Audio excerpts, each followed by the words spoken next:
Abra a Bíblia, Márcio, porque eu tenho que ler a Bíblia logo, porque senão já vou complicar. Ai.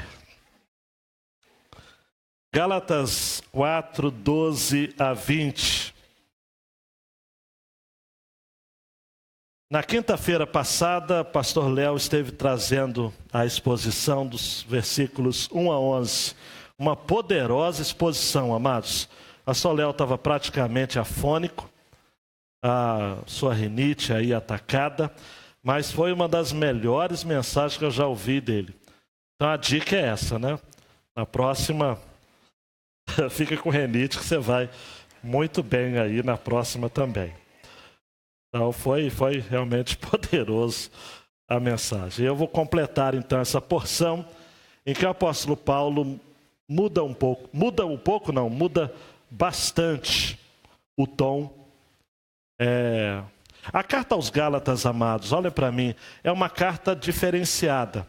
É a primeira carta do apóstolo Paulo, escrita no ano de 49, está melhorando aqui, hein? O ano 49 depois de Cristo. É uma carta seca, é uma carta que o apóstolo Paulo começa direto ao assunto, sem fazer nenhum tipo de saudação, tá ok? 1,6, ele vai dizer: eu estou admirado de que estejais vos desviando tão depressa daquele que vos chamou pela graça de Deus para outro evangelho. Então ele já começa chamando a atenção: olha, eu estou perplexo, admirado de que vocês estão se desviando tão depressa. Eu já vi gente se desviar, como se o apóstolo Paulo estivesse dizendo, mas desviar tão depressa, realmente vocês são campeões nisso. No capítulo 3, versículo 1, Paulo chama os Gálatas de insensatos. Ó Gálatas insensatos, quem vos seduziu? O verbo grego para seduzir aqui é o mesmo para enfeitiçar. Quem enfeitiçou vocês? Vocês são insensatos. Tá ok?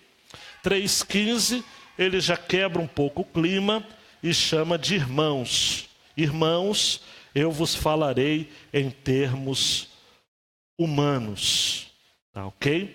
E no versículo 12, no capítulo 4, ele vai repetir o vocativo eclesiástico, digamos assim, irmãos, porque essa carta era uma carta lida nas igrejas, Antioquia da Psídia, Listra, Derbe e Icônio. Então ele usa esse vocativo eclesiástico. Essa expressão é minha. É um vocativo que ele está chamando irmãos, mas é eclesiástico porque é bem do contexto da igreja reunida, tá ok? Da igreja reunida. Eu estou lendo um livro do John Piper chamado Exultação Expositiva, em que John Piper comprova no Novo Testamento de que a pregação faz parte do contexto de adoração da igreja reunida. Então ele levanta vários textos que dão base para a ideia da igreja reunida em culto e a pregação como fazendo parte dessa reunião. Em outras palavras, se não houver pregação, não é culto. Pode ser chamado de programa, entretenimento, evento, mas a igreja reunida tem que haver pregação da palavra, tá ok? E ainda nessa porção, Paulo pessoaliza ainda muito mais. No capítulo 4, versículo 19, ele vai chamar, só para ficar até aqui, a sua audiência com um título único em todas as suas epístolas: meus filhos. João vai usar isso na sua carta várias vezes, mas Paulo só usa uma vez a expressão meus filhos em Gálatas, e nós vamos estar entendendo a riqueza, o poder dessa expressão aqui também no original. Vamos lá ao texto. Irmãos, a Gálatas 4, 12 a 20. Irmãos, Peço-vos que vos torneis como eu, porque eu também me tornei como vós.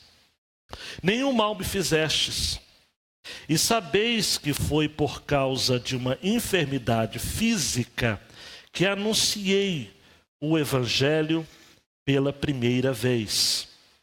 E não desprezastes, nem rejeitastes aquilo que no meu corpo era uma provação para vós. Pelo contrário, me recebestes como se eu fosse um anjo de Deus, como o próprio Cristo Jesus. Onde está aquela vossa alegria? Porque eu mesmo sou testemunha de que, se fosse possível, terias arrancado os próprios olhos para dá-los a mim.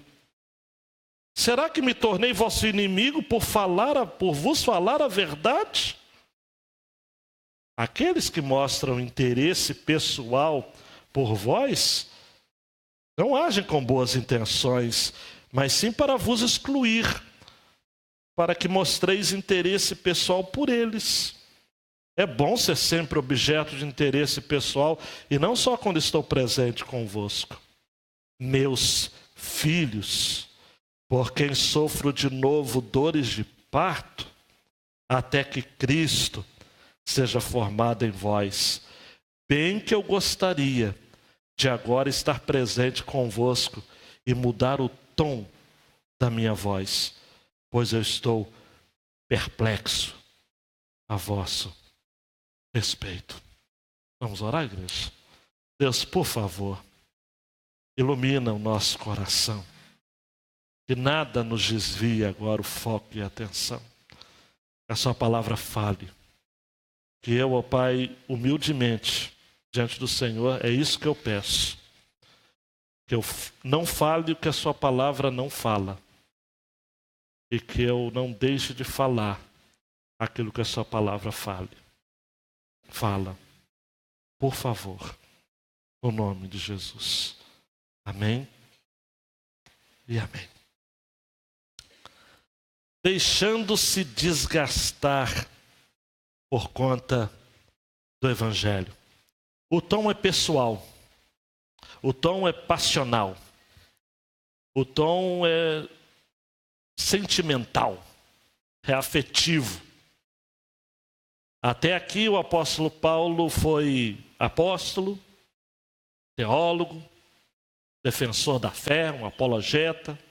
Mas agora a gente vê o Paulo, o homem, pastor, o apaixonado amante das almas. O pastor que gosta de gente, usando uma expressão do falecido pastor Manuel Xavier, um pastor que tem cheiro de ovelhas. Paulo dá uma pausa em sua indignação.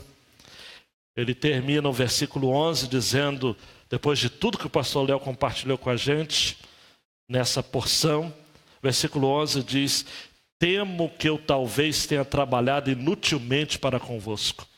Paulo termina dizendo o seguinte: olha, diante de tudo que eu ensinei para vocês a respeito da fé, da graça, da salvação pela fé sem obras, de tudo aquilo que eu ensinei de que a lei é incapaz de salvar, apresenta Jesus como um escravo. O pai da Gogos apresentava a criança ao verdadeiro mestre, ao mestre por excelência. E eu tenho ensinado, mas vocês estão voltando aos princípios elementares fracos e pobres, versículo 9.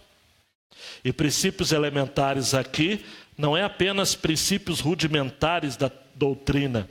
Eu entendo que princípios elementares aqui são entidades espirituais demoníacas. E aí vale uma palestra sobre isso. A má doutrina, a heresia, é influência de demônios. Também. Não é só um desvio intelectual. É um desvio também, sobretudo, espiritual. Eu sempre penso isso, amados. A pessoa que anda com o Senhor, ela pode não ser versada em teologia, mas ela tem um tino espiritual. Eu nunca me esqueço de um artigo que eu li no Jornal Batista. Eu era menino pequeno lá em Minas Gerais. E lendo o artigo, estava dizendo de uma pessoa muito simples que havia sido convertida ao Senhor no domingo. Na mesma semana, um adventista foi visitá-lo. Em Minas Gerais, no interior, Espírito Santo tem muito disso, né? Hoje talvez não, mas em alguns lugares afastados sim. A pessoa se converte no domingo, vai uma seita dessa, e quando não vai, a própria igreja católica manda um homem lá, ou uma mulher, para tentar dissuadi-lo da fé. Na mesma semana. Quem é do interior aqui sabe como é luta espiritual por conta disso. E aí esse irmãozinho muito simples, não sabia a doutrina, mas ele havia se convertido no domingo. Ele viu tudo aquilo que o adventista estava falando, toda aquela conversa, e eles são muito articulados, né? E aquele livro, Milênio, e a conversa sobre a vinda de Cristo, e convidando ele para, no sábado, na escola sabatina. E aquele irmãozinho do interior falou o seguinte: olha, eu não estou entendendo nada. Eu ainda não sei nem justificar. Mas alguma coisa não me encaixou nas minhas ideias sobre esse negócio do adventismo. Ele então permaneceu na verdade do Evangelho. Né? Por isso que essa questão de seitas e heresias, você não tem que conhecer seitas, você tem que conhecer a verdade. Eu sou contra ter seminário de seitas e heresias na igreja. Porque tem gente que aprende tanto sobre seita que vai para o outro lado. Você tem que conhecer a verdade. Porque quando você conhece a verdade, vem uma mentira, você fala: isso é mentira, rapaz, eu conheço muito a verdade. É igual aquela ilustração que eu já estou careca de contar para vocês, do camarada que estuda o banco, estuda a nota verdadeira. Não estuda a nota falsa. Porque aí quando alguém é treinado no olhar, percebe uma nota falsa, fala assim: não, isso é falsa, porque eu conheço a verdadeira. Jesus falou: conhecereis e a verdade. Você tem que conhecer o cristianismo, amados. Salvo se você vai trabalhar entre o mundo islâmico, você tem que estudar sobre o islamismo, vai trabalhar no mundo budista, estuda o budismo.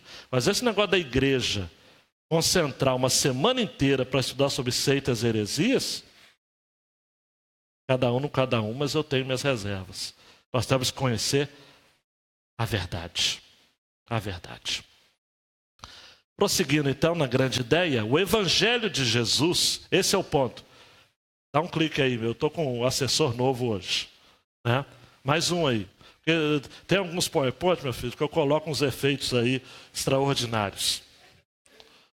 O Evangelho de Jesus distingue quem tem Cristo formado dentro de si daquele que foi alcançado pela emoção da fé, mas não teve sua vida transformada.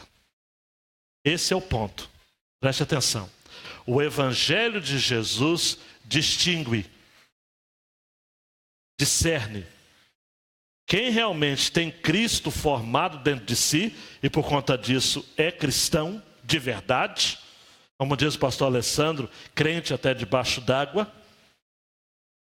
E daquele que foi alcançado, amados, eu não vou pedir para você levantar a mão, porque eu sei que você conhece gente assim, pela emoção da fé, mas não teve sua vida transformada. Se emociona, fica supersticioso, fala: não, só Jesus na causa. Principalmente usa essas frases assim: só Jesus na causa, Jesus é tudo para mim, eu estou com ele e não abro. Tem gente que fala: eu estou com a Bíblia e não abro. Abra a Bíblia. Se você não abrir a Bíblia, você... Poxa vida, como é que eu estou com a Bíblia e não abro? Então é gente com muita emoção e nenhuma transformação. Gente que tem muita transpiração e pouca inspiração. Tá? Então Paulo aqui está em pendenga, em litígio, em luta emocional com o seu rebanho na região da Galácia, no sul da Galácia, aquelas cidades que eu já citei aqui. Então, a primeira parte da mensagem está nos capítulos 12 a 16. Eu vejo de maneira muito clara aqui o desgaste pastoral, o suador que o apóstolo Paulo está tendo, quando ele pede, por exemplo, que os Gálatas se tornassem como ele. Versículo 12: irmãos, peço-vos que vos torneis como eu, porque eu também me tornei como vós. Essa ideia, amados, eu quero que vocês se tornem como eu. Paulo está se referindo ao modo como ele compreendia a sua liberdade em Cristo. Esse apelo, amados, segundo John Stott, só poderia significar uma coisa: Paulo desejava que os Gálatas se tornassem iguais a ele na vida e fé cristã, que de certo modo eles fossem libertados daquela influência dos falsos mestres e compartilhassem a verdade do Evangelho, ao Evangelho da liberdade, porque nós estamos numa carta que é a declaração de liberdade, de independência cristã, aquela liberdade pela qual Cristo nos libertou. E Paulo diz o seguinte: eu quero que vocês creiam como eu creio, eu quero que vocês vivam como eu vivo, eu quero que vocês ajam como eu ajo. Porque capítulo 5, versículo 1 de Gálatas: para a liberdade foi que Cristo nos libertou. Há uma interação aqui entre o coração de Paulo e as igrejas da Galácia. Porque para o apóstolo Paulo, para o Novo Testamento, ministério pastoral não é algo meramente institucional. Não era, amados, uma questão de cumprir um horário. O pastor não cumpre horário. O pastor não tem carga horária a ser cumprida, a ser obedecida. Não bate cartão quando entra, nem quando sai. O pastor é pastor 24 horas, está à disposição 24 horas. Acorda é pastor, dorme é pastor, sai de férias, continua sendo pastor. E Paulo então tem esse carinho com a igreja, porque esse relacionamento foi uma igreja, ou foi uma série de igrejas naquela região que ele plantou na sua primeira viagem missionária, aproximadamente no ano 47 depois de Cristo. Ele e Barnabé estiveram passando por ali, João Marcos também. E ali, plantando aquela igreja, mais precisamente Paulo e Barnabé, a igreja cresceu no Evangelho. A igreja conheceu a verdade do Evangelho. Mas depois de algum tempo, cerca de 2 anos, amados, olha para mim, 2 anos a igreja se desviou. Por isso que Paulo diz: eu estou admirado de que vocês tão depressa se desviaram da verdade. Um grupo de judaizantes, falsos mestres, vindos de Jerusalém, foram até aquela região e começaram a pregar um evangelho diferente, um falso evangelho, o evangelho de fé mais com I, tá? M-A-I-S, mais obras. E as obras aqui são relacionadas às questões cerimoniais, a circuncisão, a guarda do sábado e a questão da dieta dentre os judeus. É como se aqueles homens dissessem o seguinte: olha, Paulo pregou o evangelho de Jesus, mas Paulo não está com tudo, não. Paulo nem apóstolo é, porque ele não está no colégio apostólico, ele não tem carteira de apóstolo. E por isso que Paulo começa a carta dizendo: Paulo, apóstolo, não da parte dos homens, da de Deus.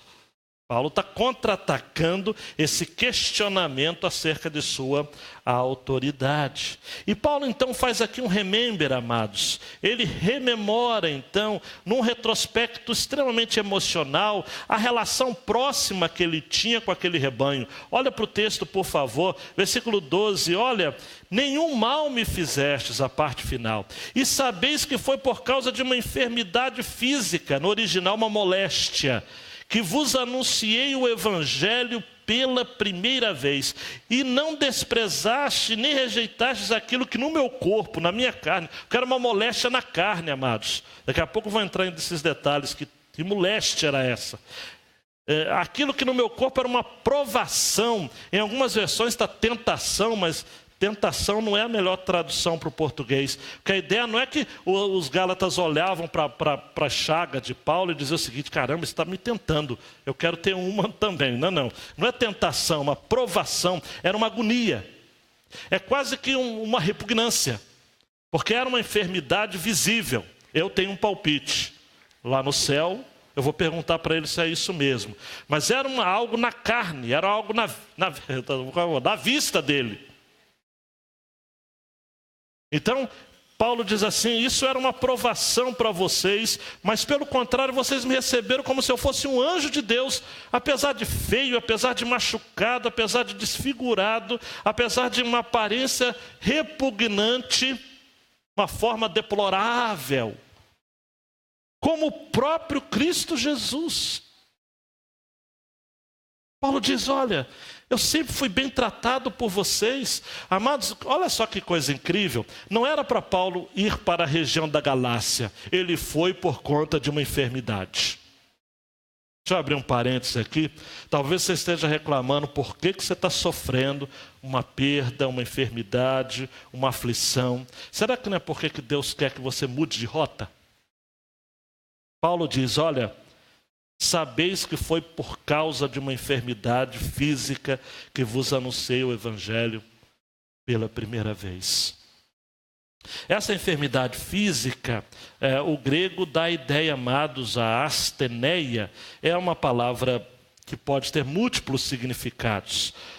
No sentido do corpo, pode ser uma fraqueza, uma fragilidade, uma saúde debilitada. Não é?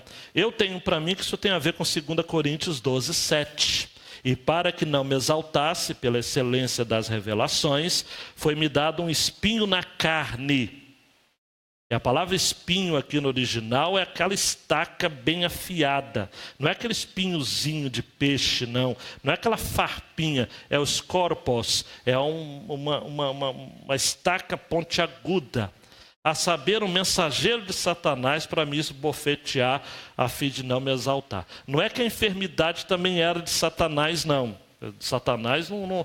A enfermidade era física, mas Satanás vivia esbofeteando o apóstolo Paulo por conta dela. Como esbofeteando? O original aqui é socar, não é nem esbofetear. É dizendo o seguinte: aí, você é apóstolo, né, cara?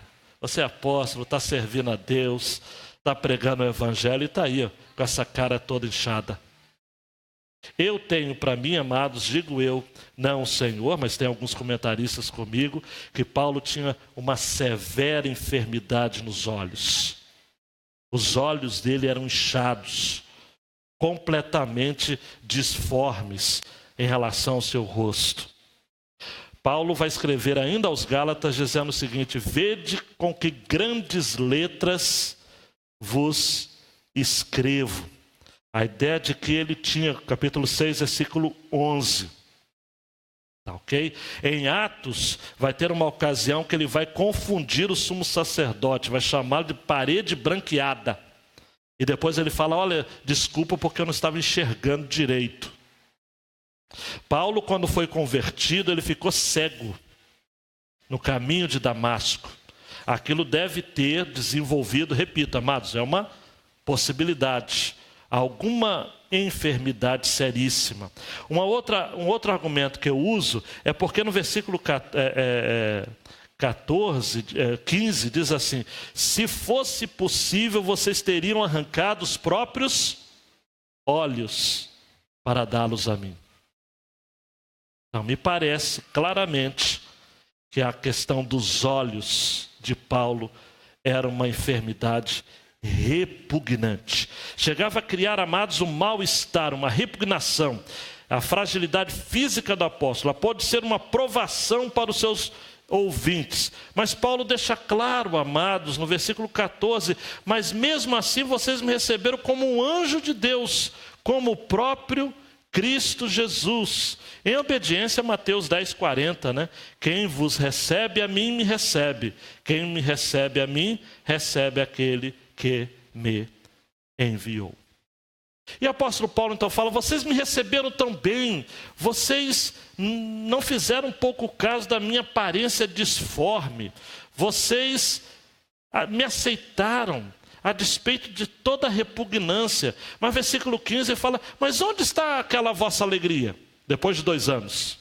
2 anos é o suficiente para uma igreja se desviar? Hoje bem menos, né? Hoje de um final de semana para o outro a igreja muda de cara.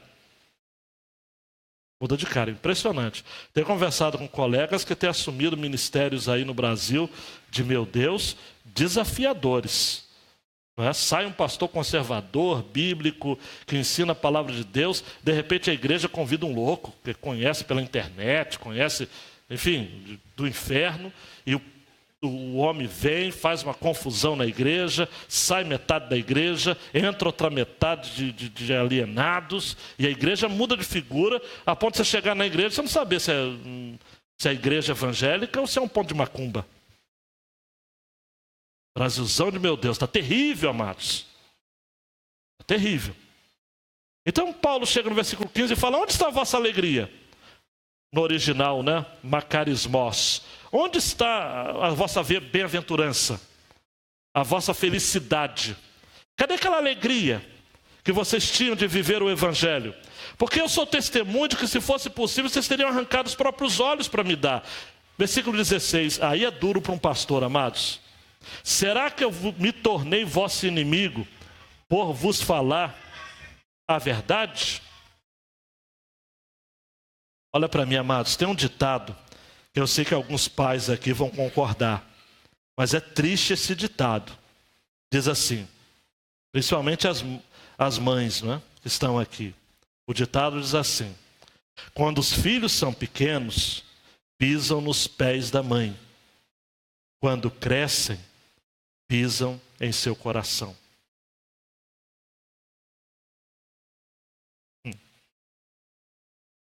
É isso que Paulo está vivendo. Quando a igreja estava nascendo, Marco Giovanni, início, era pastor Paulo para cá, pastor Paulo para lá, e a gente cuida de você, você está com o olho inchado, mas a gente, se eu fosse possível, eu tiraria o meu olho para te dar, Paulo, mas não tem problema, você fala assim, dá para pregar em pé, sentado, enfim, a gente cuida de você, a gente lhe sustenta condignamente, mas passaram 2 anos, amados, ao invés de lidar com intimidade, pisava no coração do apóstolo só porque ele ensinava a verdade. É um lamento, amados, que é resultado de uma constatação. Olha para mim, quando prezamos pela verdade, temos amigos tornando-se nossos inimigos. É incrível. Nesses meus 25 anos de ministério, eu já vivi isso daqui. Amigos, mas eu fui ensinar a verdade, se tornaram inimigos.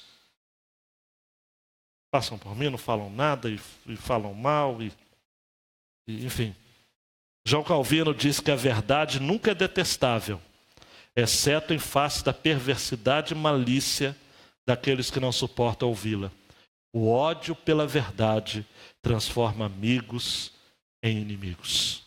O ódio pela verdade transforma amigos em inimigos. Então esse é o desgaste pastoral. O segundo ponto, que é a segunda porção dos versos 17 a 20, é o retrato pastoral. Ao invés do apóstolo Paulo ficar choramingando também pelos cantos, porque tem muito pastor chorão também, né? Um dia eu falei num encontro de pastores, eles não gostaram muito, mas eu falei, tem muito pastor que chora com a barriga cheia. Tem luta, tem prova e tudo, mas tem benefício, tem sorriso. Essa semana, por exemplo, uma ex-ovelha minha disse o seguinte, pastor, eu estou vivendo em tal cidade, assim, eu vou dizer uma coisa, se não fosse a base que eu recebi aí, eu não sei onde eu estaria. Mas não é questão de orgulho, isso encanta o coração da gente. Saber que a gente conseguiu influenciar positivamente uma vida. Então Paulo sai não fica no coitadinho também, aquilo que o pessoal chama de coitadismo, é um neologismo aí que é usado em outros sentidos, que eu nem gosto, mas Paulo, ele diz o seguinte, olha, eu vou traçar com vocês, olha para mim, eu vou pintar para vocês o retrato do que é um verdadeiro pastor e, por consequente, o que é um verdadeiro crente. Porque essa história de que não fazem pastores como antigamente, mas também não fazem mais ovelhas como antigamente. Né? Olha para você primeiro então, tá? Você quer ter o pastor, você precisa ser o crente também, e vai fazer jus a este pastor segundo o coração de Deus. Então, só para você ligar aí. Versículo 17. Aqueles que mostram interesse pessoal por vós não agem com boas intenções. Ele está falando acerca de quem? Os falsos líderes, os falsos pastores, os judaizantes. Mas sim para vos excluir, para que mostreis interesse pessoal por eles. E é bom ser sempre objeto de interesse pessoal. Quem é que não gosta de ser paparicado? E não só quando estou presente convosco. Então pode dizer o seguinte, olha, às vezes eu não estou presente com vocês, eu fiquei 2 anos afastado. E vocês foram paparicados, sabe daqui a pouco eu vou estar falando sobre isso. Gente, os falsos mestres nunca chegam de cara falando, desafiando, confrontando. Sempre chega com um discurso muito agradável. Você tem valor, você é o cara. O outro pastor não te valorizava, a outra igreja não te valorizava. Sai da Babilônia, sai do lugar que você estava. Batista é morto, Batista é católico manso. Eles não têm o Espírito Santo. Batista só tem Bíblia, mas não tem poder. Que isso? O pastor falou isso com você, você tem um potencial, rapaz. Você chega... Quantas pessoas, amados, são membros ainda no processo de serem membros ainda da igreja. Num domingo estava aqui sentado, no outro estava tocando na outra igreja no louvor. O outro pastor aceita e bem. O quê? Você, rapaz? Você estava no banco? Você não vai ficar no banco, não. Não precisa nem passar por classe, nem nada. Ser membro é um detalhe. Aí eu sei só no Facebook, o infeliz lá, no louvor da igreja, dizendo, adorando a Deus, hashtag, estou feliz. Teve dia que um sujeito colocou na rede social, dizendo o seguinte, agora eu encontrei a verdadeira igreja, para eu e para minha família. E ele ficou 20 anos aqui, amados. Mas agora ele encontrou a verdadeira igreja.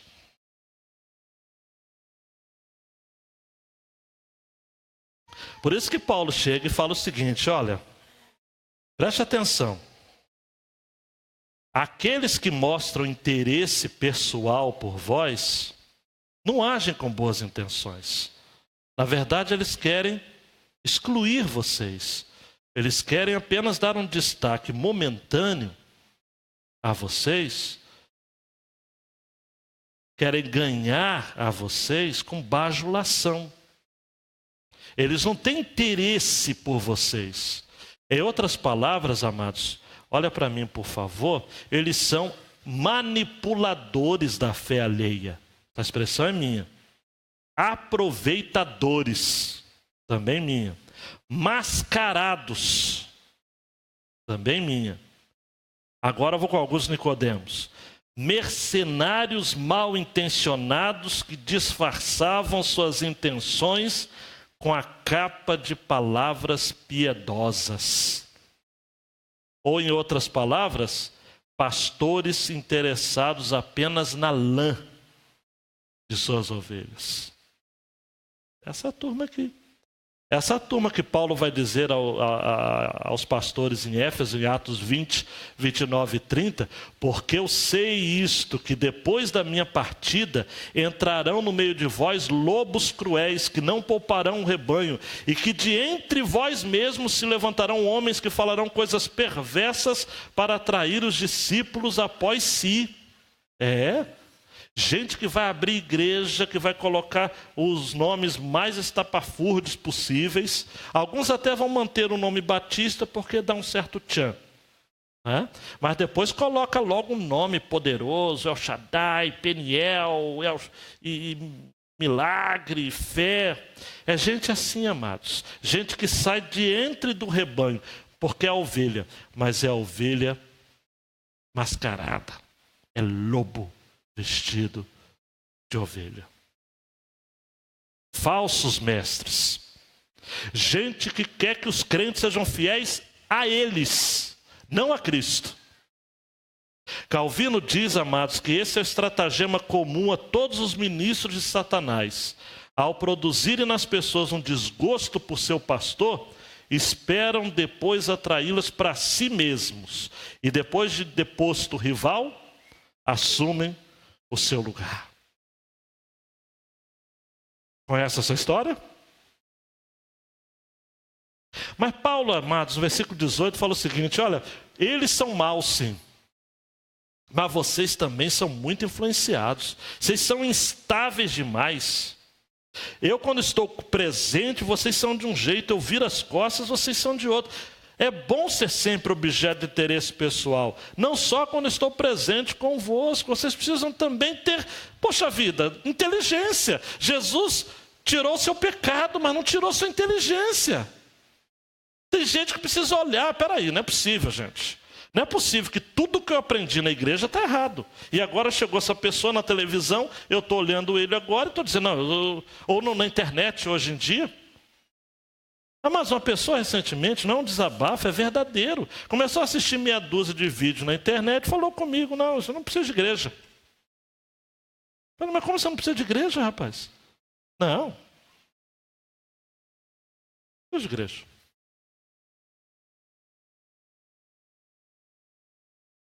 E o cara foi cuidado aqui. Recebeu bênçãos aqui. Não por conta da igreja, nem por minha conta. É por conta do Deus que morreu pela igreja. Paulo vai dizer, a igreja é de Deus. Não é isso? A igreja é de quem? É do pastor Ezequias? A igreja é de Deus. Por isso que, versículo 19 e 20, Paulo inova aqui, de modo exclusivo, usando uma expressão em latim, sine qua non, única. Ele vai dizer, meus filhos, tecná mu, por quem sofro de novo dores de parto. É interessante, de novo, né? Porque o Paulo está dizendo o seguinte, poxa, eu já gerei vocês já em Cristo. Mas eu estou tendo que gerar de novo. Já pensou uma mãe chegar aqui para mim e falar o seguinte, olha, meu filho está dando tanto trabalho que eu vou gerar ele de novo, cara. Vai nascer um Paulino 2.0. O 1.0 está desatualizado, está meio fraquinho, meio lento, meio lerdo. É isso que Paulo está dizendo, amados. Olha, vou ter que gerar de novo. E quem é mãe aqui sabe que não é só questão de gerar, é sentir as dores de parto novamente, tudo. Hoje não se sente tanta dor de parto, porque tem o negócio da injeção, essa coisa toda e tal e tal. Mas nesse contexto aqui, por quem sinto dores de parto, até que Cristo, seja formado, morfê, essência, tá? Em vós. Bem que eu gostaria de agora estar presente convosco e mudar o tom da minha voz. Bem que eu queria falar isso não pelo WhatsApp, não pela carta. Eu queria falar de verdade agora. Eu quero que vocês ouçam o tom da minha voz. Porque eu estou perplexo, eu estou admirado, eu estou sem chão, eu estou confuso. Será que vale a pena? Será que ainda vale a pena ser crente, meu Deus? Será que vale a pena ser pastor ainda? É a pergunta que eu faço todos os dias da minha vida. Teve um dia que o pastor falou, Léo, toda segunda-feira eu tenho vontade de desistir. Eu falei, poxa, você está melhor do que eu. Todo dia eu penso.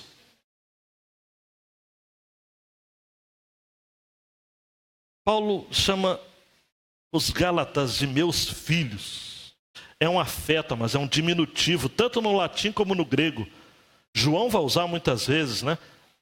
Paulo não utiliza em lugar nenhum. William Barclay, um comentarista de língua hispânica, vai dizer aqui, o seu coração desabrocha. Paulo suspira com ternura pelos filhos desviados. Paulo vai além do que ele foi aos Tessalonicenses, ou do que ele iria aos Tessalonicenses 2, 6 a 8. O versículo 7, ele fala o seguinte, fomos brandos entre vós como a ama que cria seus filhos. A ideia aqui é ama de leite. Paulo vai além, ele fala o seguinte, olha, eu estou sentindo dores de parto novamente por vocês. Por isso, amados, ser crente é ter paciência. Eu disse isso na reunião dos discipuladores essa semana. A gente precisa respeitar o tempo de cada um. E a gente tem que ver Poxa, pastor, mas fulano de tal não aprendeu. Mas um dia ele aprende. Pastor, mas a igreja não reage. Tem um dia que um colega falou comigo, rapaz, vamos mudar de ministério, eu estou saindo. Mas por quê? Eu estou lá há 5 anos, o povo não muda. Eu falei, eu estou há 25. E muda, mas é devagar. Tem que ter, amados, ministério, não dá para ficar esperando resultado. Quando você ouve muito pastor falando, minha igreja era assim, de repente o outro mês estava assim, pirueta gospel. A verdade não é assim. A verdade é que você tem que suar a camisa, e orar bastante, e chorar, e receber bufetadas, traições, injúrias, calúnias, e tudo mais. Mas Paulo diz assim, olha, eu estou gerando vocês, mas preste atenção no versículo 19, até que Cristo seja formado em vós. Paulo está gerando, mas quem nasce não é o novo Paulo. Quem nasce é Cristo. O falso pastor gera ovelhas para si. Fala todo mundo igual. Veste a mesma coisa. São pastores que têm líderes em formação de série. Ovelhas que são dele. Eu já ouvi pastores neopentecostais falando o seguinte, os meus discípulos, o meu discípulo. E, gente, eu não tenho discípulo. Eu faço como o apóstolo Paulo, sede meus imitadores, como eu sou de Cristo. Em outras palavras, naquilo que eu imito a Cristo, me imita. Naquilo que eu estou sendo original, joga fora. Porque a minha originalidade é lixo, é esterco, fede. Eu não quero ser original, Alexandre. Eu quero ser cópia de Cristo.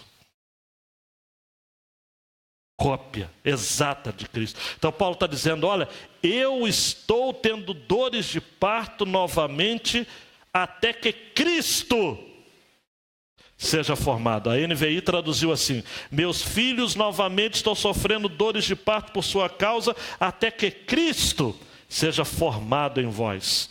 E a palavra formar aqui não é formar a aparência exterior. A ideia é formar no interior, na essência. Aí Paulo termina dizendo o seguinte, olha, eu estou perplexo. Eu gostaria de estar com vocês. Porque eu amo vocês.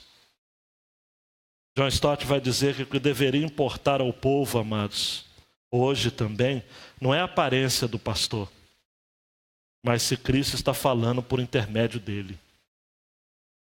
E o que deveria importar ao pastor não é a boa vontade das pessoas, mas se Cristo está sendo formado nelas.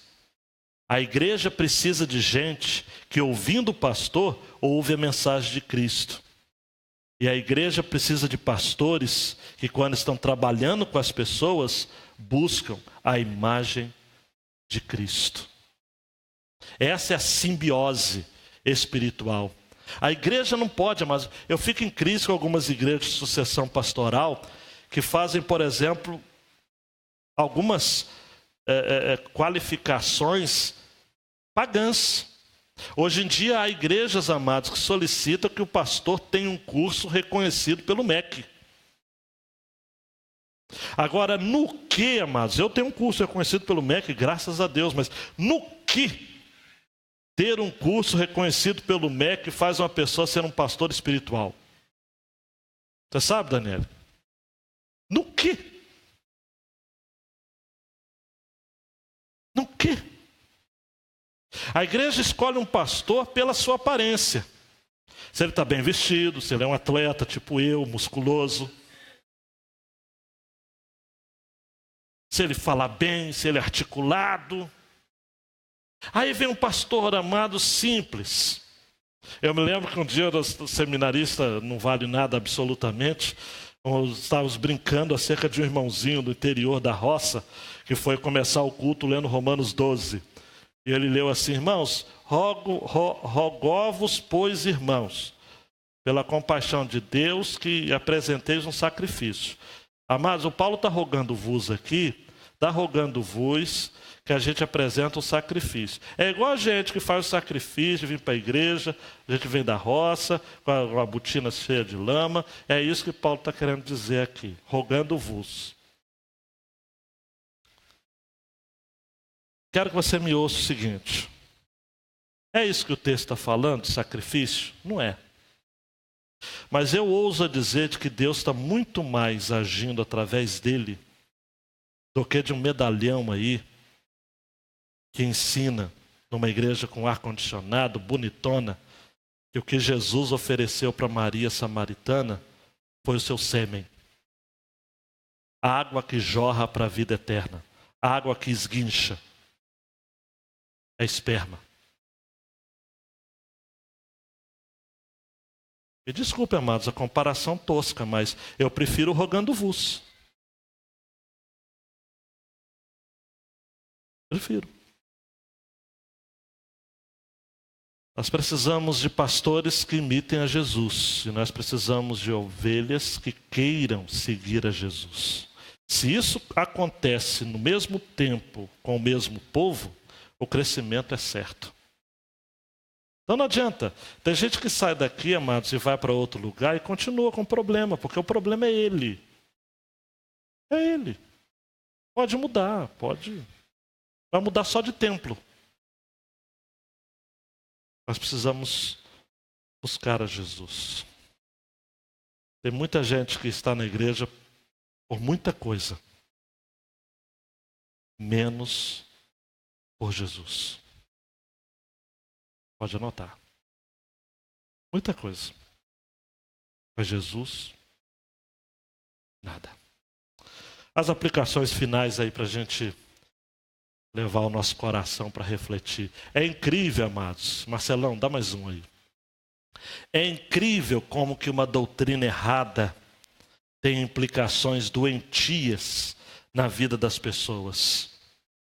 De fato, sermões mortos matam. Eu estou citando E.M. Boltz aqui, um pastor metodista. Homens mortos tiram de si sermões mortos. E sermões mortos matam. A gente precisa tomar muito cuidado, amados. Essa questão de doutrinas erradas, repito, se você for ouvindo, mata, você vai ficando doente. Então, se você continuar ouvindo esses televangelistas na televisão, tem que ser na televisão, né? Ou na internet. Ah, pastor, mas ele tem umas doutrinas estranhas assim, mas de vez em quando eu gosto de ouvir. Você está tomando veneno. Dia após dia. Só que você está tomando veneno numa dose que não dá para matar na hora. Vai matar depois.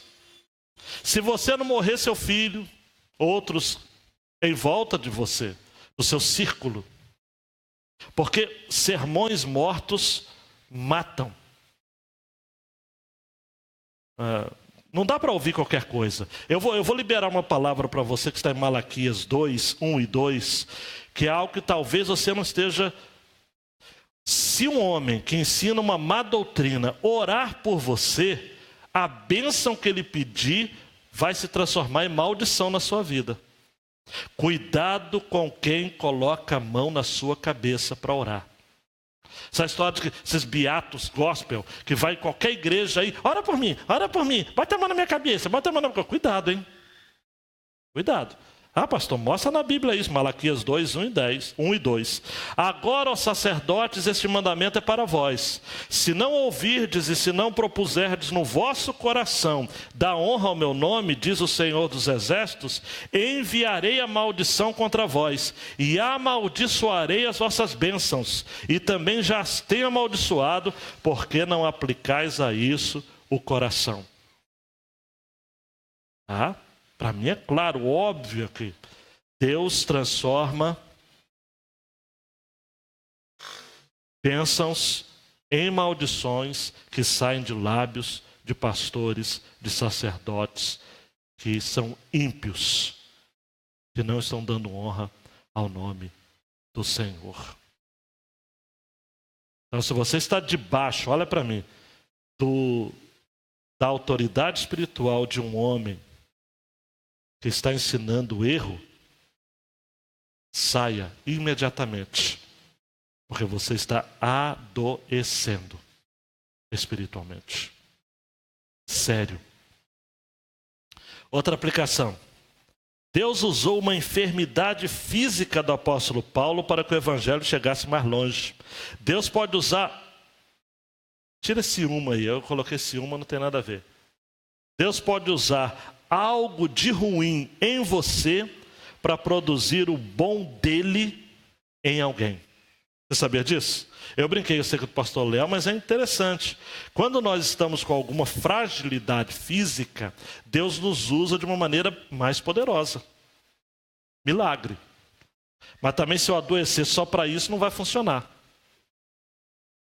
Né? Quantos sermões a gente fala assim, sermão, cara, merece ser publicado, isso aqui vai para o... E Deus não usa. Nem tchum. E às vezes você está com dor de cabeça, você está ruim, você teve uma semana ruim, aí você prega, meu amigo, o céu desce. Vai entender. Eu continuo estudando, continuo dando o meu melhor. Mas Deus usa a gente a despeito da nossa fraqueza, porque Ele usa algo de ruim em nós para produzir algo de bom dele em alguém. Maravilha. É aquele texto, amados, que eu estou estudando para eu pregar aos pastores batistas do estado do Rio de Janeiro, no retiro em maio.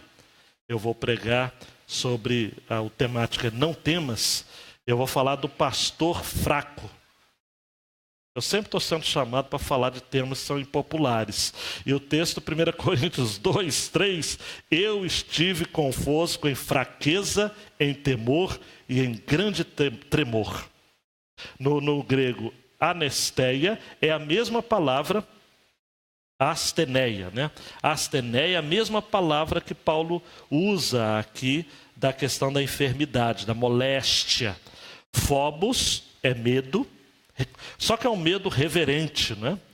E tromos é um desespero, é tremor, é strimilique. Paulo está dizendo, olha, eu quando vou pregar para vocês, quando vou pastorear a vocês, coríntios, eu vou em fraqueza, temor, tremor. Porque ministério é assim, amados. Quando a gente pensa que está bom, que eu vou pregar essa mensagem de costas, rapaz, vou falar de cor igual o Hernandes, eu vou detonar, vou arrasar. É igual aquele diácono lá da igreja do Spurgeon, não é isso? Já ouviram essa história? O cara não era diácono, não. O diácono foi quem falou com ele. Um jovenzinho foi pregar, subiu o púlpito todo orgulhoso, chegou aí, esqueceu a mensagem. Gaguejou o tempo todo e saiu cabisbaixo. Nisso um diácono chega para ele e fala o seguinte: se você tivesse subido como desceu, você teria descido como subiu. Fraqueza, temor e tremor. Outra aplicação, pastores são homens frágeis. Pastor Léo, pastor Macário e outros aqui, quem sabe que Deus tem chamado para um ministério, alguns rapazinhos aqui que eu vejo potencial, quem sabe amanhã ou depois para me substituir também aqui. Hoje estão por aí correndo, dando trabalho, mas um dia Deus vai dar graça a eles e a nós. Pastores são homens frágeis que precisam amar pessoas e entender que elas nem sempre lhes serão gratas por todo o investimento vital no ministério. É incrível, amados. Incrível. Nas férias eu li um livraço de Zeke Eswin chamado Pastor Imperfeito. Nas férias, eu fiquei assim, me deliciando com esse livro. E ele fala que é um pastor fraco, um pastor depressivo, um pastor que a mulher abandonou, ele fugiu com o outro, e ele teve que criar os 3 filhos sozinho. O cara é desse naipe. É o mesmo autor do livro Depressão de Spurgeon. E ele fala assim no seu livro Pastor Imperfeito: no mínimo, presumimos uma atenção local ao amor divino entre pessoas comuns e lugares ordinários, com temperatura e histórias locais. Aqui as palavras atenção a pessoas comuns e locais ordinários desafia grandemente o nosso tédio.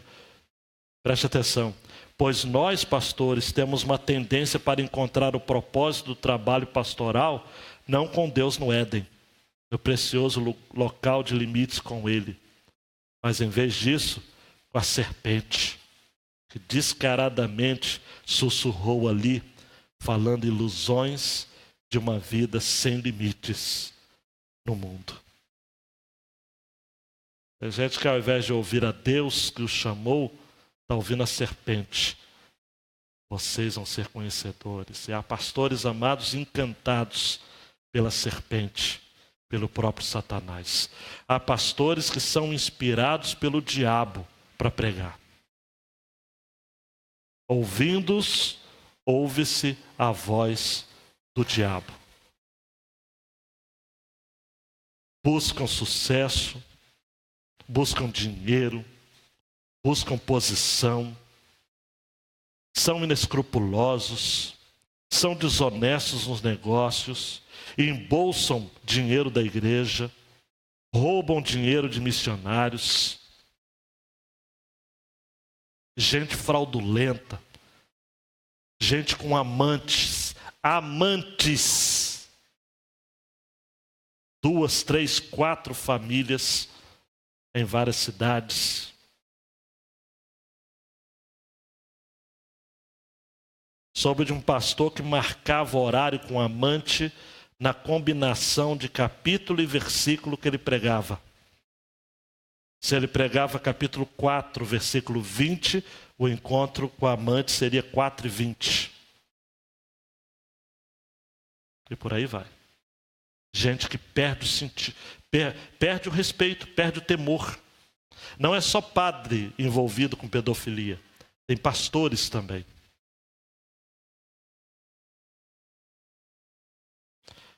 Letra D. Fuja de falsos ministros. Homens e infelizmente mulheres, eu estou colocando infelizmente porque Deus não chamou a mulher para o ofício pastoral. Chamou muitas vezes para a função, o dom de cuidar de outras mulheres. Mas liderar igrejas, jamais.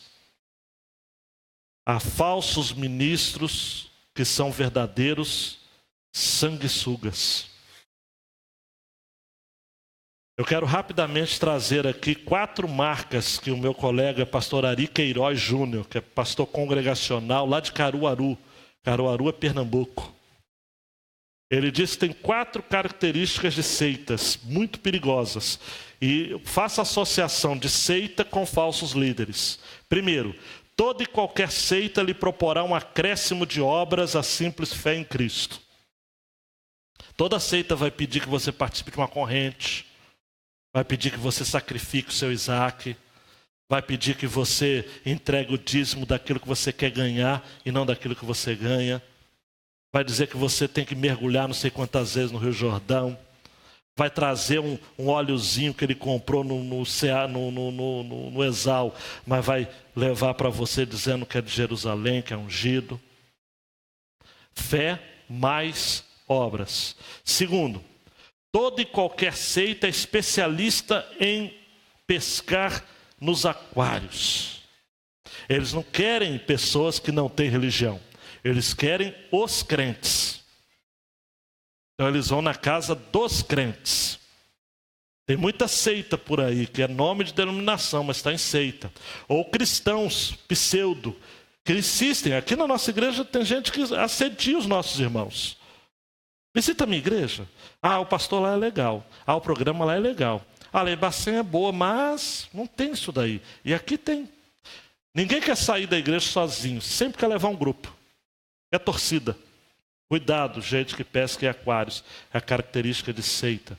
Terceiro, toda e qualquer seita pretende dominar as pessoas, inclusive alijando-as de sua própria família.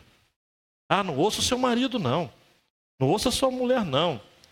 Ah, não ouça a sua família, não. Meu negócio é com você. A gente vai ficando... Gente que menos...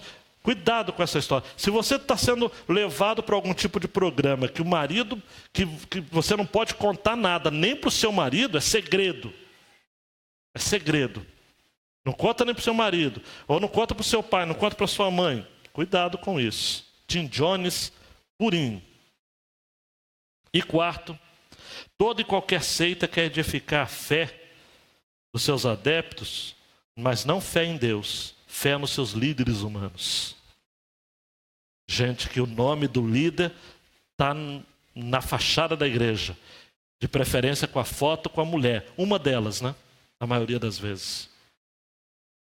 Logo, igrejas personalistas, ministérios em que os homens sobressaem em relação ao próprio Jesus. Porque, Marcelão, está acordado, né, meu filho?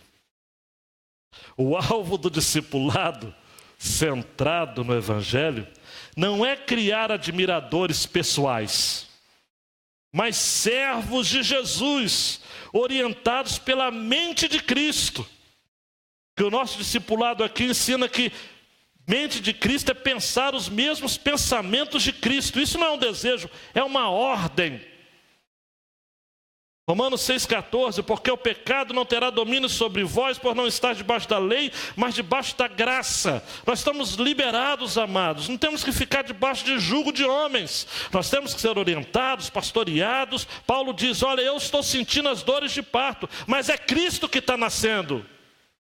Olha só que coisa interessante, amados. Eu sinto a dor de parto, mas quando eu estou no processo, me perdoe a linguagem chula, mas nem chula, é uma linguagem real. Mas quando eu estou parindo, nasce Jesus. Eu sofro as dores de parto, Marcão. Sou eu que visito, que aconselho, que discipulo, que choro com a família.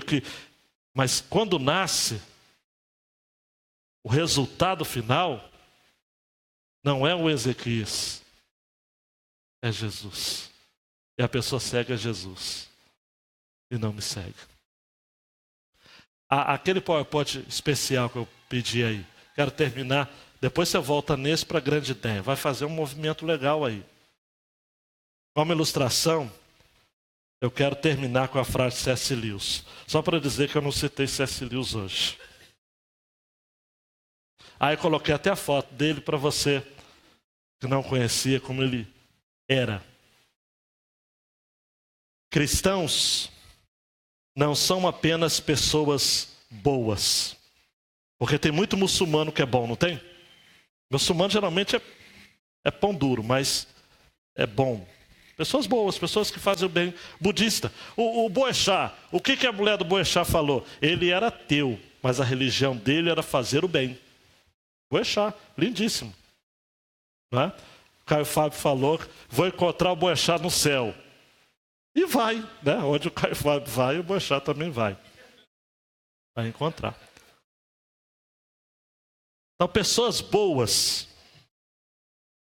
Isso não é cristianismo. Cristãos não são apenas pessoas boas. São, ou supõe-se que sejam, pessoas novas. Novas.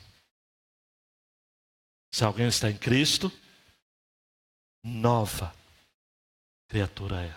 João 3. É necessário nascer